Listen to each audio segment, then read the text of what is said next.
A couple of weeks ago, I spent my day away, Monday, with 5 priest friends. Been a couple months since we had seen each other, so after having a good meal together, we just decided to kind of check in by way of where we find the most life right now in our life, you know?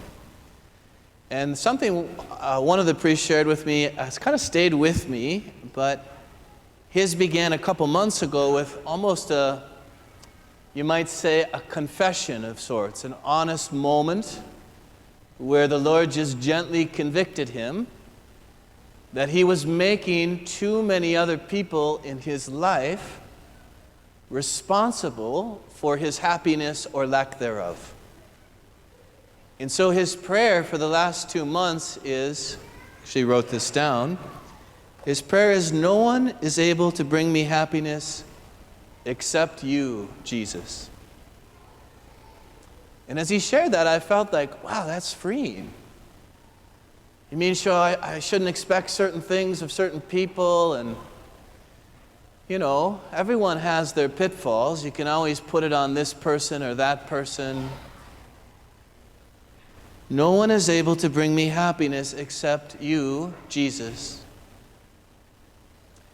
Now, in this context, this last week I came across a little article online written by a believer, Christian, but interestingly not Catholic. And it was entitled, Confession, a Lost Art. And she's an executive in a big corporation trying to speak to other executives. And she was trying to make this link between how well and often I confess and how often I blame others or justify myself. In her words, avoiding confession allows me this subtle lie to think that the fault is always someone else's. So, she says, leaders who blame, they really poison a culture. They demotivate the team, and they stunt true progress. So just listen to this non-Catholic, no practice of going to the sacrament of confession, but speaking about the importance of just honest confession for any believer. And she gives this advice. She says, make confession, honest authenticity, a part of your everyday prayer life. Second, she said, pay attention to what's underneath your defensiveness. So, for example, if you're listening to me now and you say, now why is he speaking about confession? Well, just pay attention. What's underneath that? She said, third, be specific with your confession. So not like, I just haven't been a nice person this last month. Well, that's helpful, it's honest, but can you speak to those ways and those moments, those encounters where you've come up short in loving? And then she said, be quick to apologize. Be quick to apologize. And she said if we do this, on the other side of confession is authenticity, transparency, humility, and growth. She's speaking to other executives, but I thought, wow. She has something to teach us Catholics about confession. Now, we begin this new year in a season of penance, just like Lent, a little different. It's why we wear purple. The season before Christmas is meant to be marked by a greater authenticity to our hearts and to our heart's need and to what gets in the way of my taking my happiness, everything, desire for happiness to Jesus. And notice our first reading begins with a confession. There are many confessions in the scriptures. I would argue that this is one of the most beautiful, and it teaches you and I how we can do authentic confession. I'm always in the back of my mind when I'm speaking to Catholics of any generation about confession that everyone has an experience of it. And maybe sometimes it hasn't been that good. Maybe sometimes it's been a long time, whatever. And I want to reverence that, but I also want to say there's something so important that it's almost worth relearning. reapproaching in a childlike way. So 3 things we take away from this first reading from Isaiah. Confession is always about authenticity. It's about honesty. I love this. He says, why do you let us wander? Like, that's what we're doing. We're wandering. We are sinful. It's almost like not even the acknowledgement of sin, but some understanding and awareness of the consequences. He says we become withered like leaves. Our guilt just carries us away like the wind. You know what happens when you don't trust God with your guilt? You drift from Him. Those are the only 2 options. You hide from Him. You don't expect anything from Him, certainly not intimacy. You know, I honestly say that some of my favorite confessions are from young people, especially young people who we might consider on the spectrum, even though I think we're all kind of on the spectrum to some degree, but they might have Asperger's. And literally, when I hear their confessions, the hair on the back of my neck stands up because they don't know how to hide. You and I can kind of cloak it, you know? Well, it's even as we're confessing, we're kind of justifying in the same sentence. And they're just right out there. And it's so beautiful. I mean, in the moment of sacramental confession, it's humbling. It kind of gives me this desire. That kind of honesty. Because without that, the Lord has no place to meet us. If we're going to be a creature in the presence of the Creator, and we're going to kind of dance around and play games and wear masks and evade and, talk ourselves, who are we kidding? Only ourselves. And confession always begins with this burst of honesty. But then second, this is equally as important. Notice that in the midst of all this honesty from Isaiah and the people about their guilt, they say, "O Lord, that you would rend the heavens and come down." Like descend to where we are, meet us. We need you. What I want to say is that repenting is always the most powerful form of inviting. Do you know when I hear hundreds of beautiful confessions here at St. Ambrose? Weekly, ours. Yes, I hear the sins.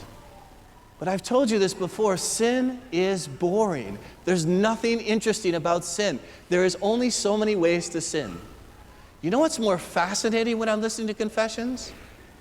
That right underneath the confession, the person in their own cry of authenticity is saying, "Lord, I'm sorry, and I need you. Like, come." You get to see these beautiful desires of the heart burst forth, and you say, "Okay, now you leave your sin here. Trust God with it." Because do you see these desires? To treat your wife more tenderly, to not give double meaning to your words, that's where God's working. St. Augustine had this great line. He said, we'd be fools to practice confession.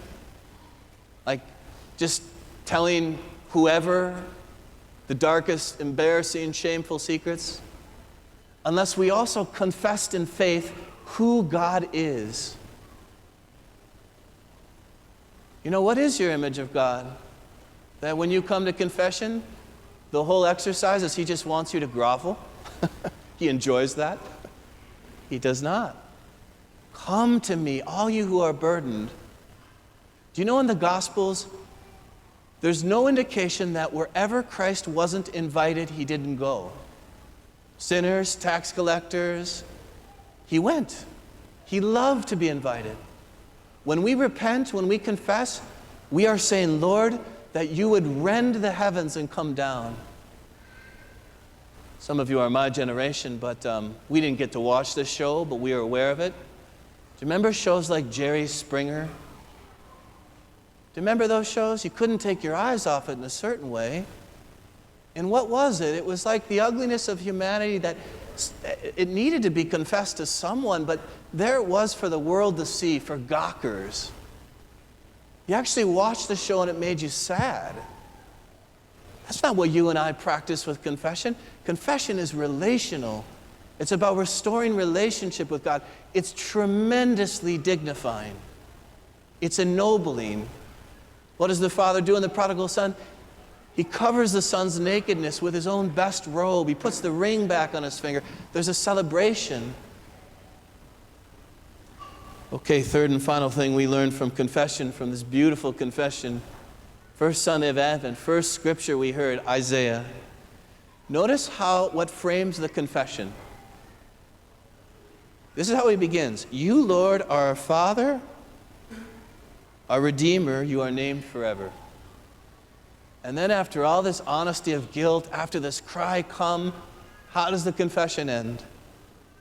Yet, O Lord, you are our Father. And now he takes it a step further. We are the clay, you are the potter. We are the work of your hands. You know what should concern all of us? Like the paramount question of our life is, how do we remain humble, open, and receptive in the presence of God? Like, this is the question that should shape our lives. How do I structure my life so to not exclude God, but to actually remain clay in the hands of the potter? I want to argue that confession is one of the most important ways. I'm so grateful for the number of people who have taken my challenge this last year and the year before. I'm going to keep doing it every year. To come to confession once a month. It might be not till the 10th month where you say, aha, whatever was my experience from confession in childhood or adolescence, I now understand God's logic, my need for forgiveness, that he wants to create a humble, honest heart in me, because that's where growth then happens. That's where I become a blessing to others. That's where I love more sincerely. I just want to encourage us not to let fear keep us from something so amazing. There's once this psychologist who said, look, if the world believed what Catholics believe about confessions, I'd be out of business. Truly. This is a place where we can go and just lay it all out there, and we go out a son and a daughter renewed in that. So this Wednesday, we have our Advent Day of Mercy. So from 10 a.m. to 8 p.m., 8-9 confessors in the church throughout the hour. All the school kids, all the kids in faith formation will come through. But I really want to encourage you. You know, it's a very personal thing, confession, but it's also communal. My sins, my habits, my carrying my guilt instead of trusting it to God, that affects other people. It affects a culture. And so how powerful it is to say, I need confession. I'm going to confession, your pastor, on Wednesday, okay? So it's just so important. And don't let it be so big. That's what happens when we haven't gone in a long time. It feels like doom, or it feels like a project, or heavier than, and it's not meant to. It's just meant to be this regular part of our life where we live in honesty. I want to close with this because I came across this. An old African proverb. I think it puts an exclamation point on what I'm encouraging you to, but also our whole Catholic faith. It says, I hear, I forget. I see, I remember. I do, and I understand. There's something about our faith that can only be reaped and understood when we just step into it and practice it and trust it and let the Lord educate our hearts through it. Faith does begin with what we hear, but then it's meant to shape how I see everything, all the circumstances, the people, the trials, the blessings of my life. But ultimately, this is a faith that has to be lived and practiced and stepped into. So on this season of Advent, let's ask for this grace. The Lord wants to form us all wants to renew our hearts with an authentic humility.